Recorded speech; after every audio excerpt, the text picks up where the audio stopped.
Alors, organiser une journée comme celle-ci, ça demande certainement beaucoup d'énergie, beaucoup d'investissement, beaucoup de temps. Comment avez-vous organisé cette journée? Donc aujourd'hui, c'est la fête du printemps. Donc on a fait travailler, comme on peut dire, les associations.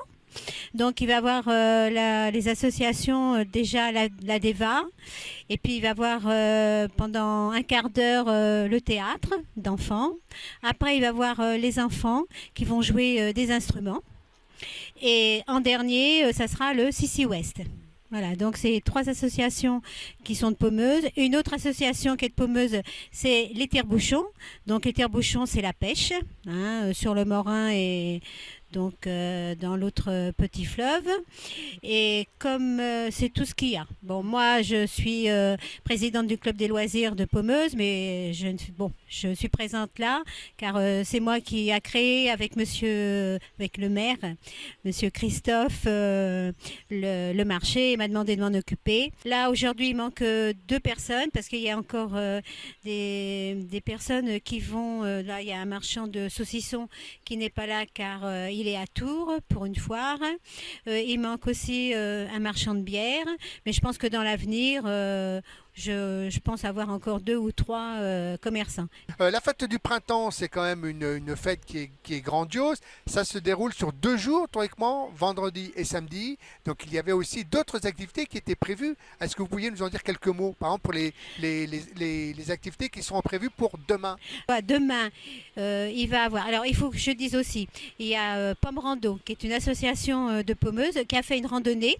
Donc dans Pommeuse, qui sont partis donc du pont de Trême et qui ont fait un grand tour. Demain à 10 heures, il y a l'ADEVA qui va avec un petit groupe nettoyer les bords du Morin. Donc nous avons demandé à Leclerc des casquettes, des sacs et tout. Donc on a obtenu plein de choses de Leclerc.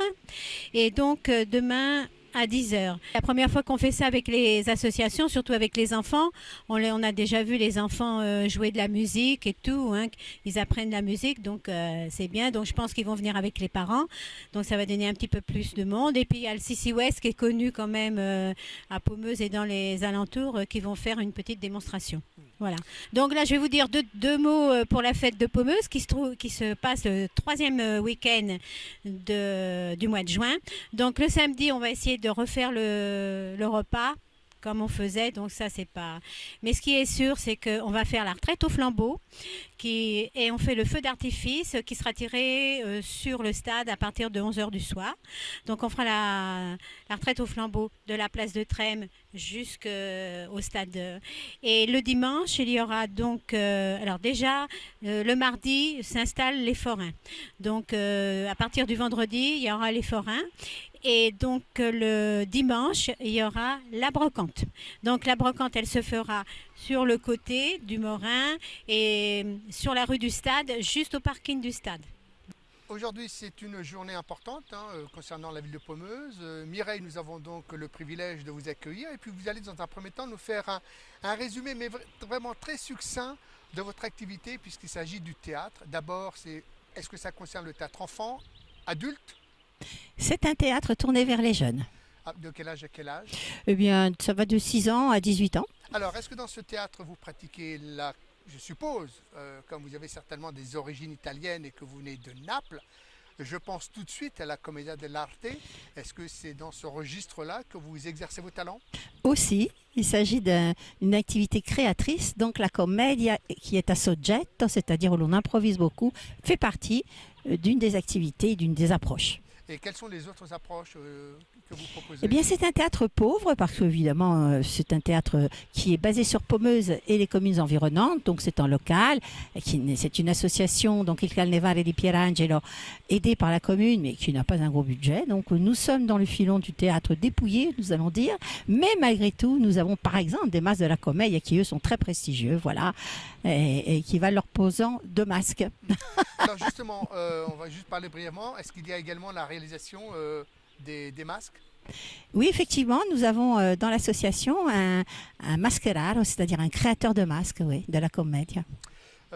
Est-ce que vous proposez donc l'improvisation, c'est des choses que vous faites? Est-ce que vous faites également un peu d'art contemporain? Est-ce que c'est des choses que vous mettez en pratique ou pas du tout? Si, cela dépend de l'âge évidemment des jeunes. Actuellement, j'ai deux groupes.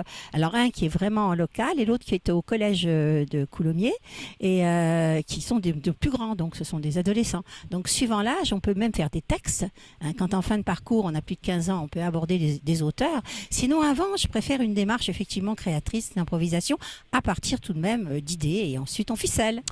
Bonjour. Alors pour vous venir présenter vos produits, et puis ce sont des bons produits, comment ça se passe pour vous? Comment vous faites le choix dans tous ces produits frais, fromage, etc. Eh bien, je les goûte. Ah ben c'est bien, mais alors justement, vous les goûtez à quelle occasion? Alors, il y a beaucoup de démonstrations en fait où il y a de la dégustation et on voit les petits producteurs. Même si on va à Rungis, il y a beaucoup de petits producteurs qui vendent leurs produits. Et c'est là qu'on connaît, qu'on arrive à trouver des petites perles qui ne vendent pas dans les grandes surfaces en fait. Et alors, comment vous est venue justement cette envie de vendre des produits d'excellente qualité en passant de village en village? Eh bien, avant je travaillais chez un mandataire à Rungis et je faisais 120 km tous les jours. Donc, arrivé à un certain âge, j'en avais marre de faire de la route. Et c'est très sympa. Moi, ce métier-là est très sympa. Donc voilà. Aujourd'hui, vous proposez combien de fromages? Entre une cinquantaine. Cinquantaine? Oui. Est-ce que vous pouvez nous faire rapidement comme ça les présenter Alors, 3 fromages? Bien sûr. Alors, bien sûr, la Seine-et-Marne, hein, à l'honneur. Après, eh bien, on va faire l'Auvergne et puis la Savoie et puis après un petit peu ailleurs, quoi. Voilà. Donc si j'ai bien compris, vous allez à Rungis pour trouver tous ces petits producteurs. Ça veut dire que vous vous levez à quelle heure le matin? Vous vous levez à quoi? À 3h, 2h du matin? À 4h. À 4h. Voilà. Et combien de temps vous passez à Rungis? Je rentre chez moi, il est midi. Midi. Voilà. Et comment ça se passe justement avec ces petits producteurs? Alors, c'est pas tout le temps les petits producteurs. En fait, après, ils déposent leurs marchandises chez des grossistes. Et puis, une fois qu'on a l'habitude de travailler avec certaines personnes, j'envoie mes commandes ou alors je choisis sur place. Est-ce que à travers cette activité, vous avez le sentiment d'être une femme épanouie? Ah, tout à fait. Oui. Je suis très décontractée. C'est agréable. On rencontre plein de gens, on discute. Voilà.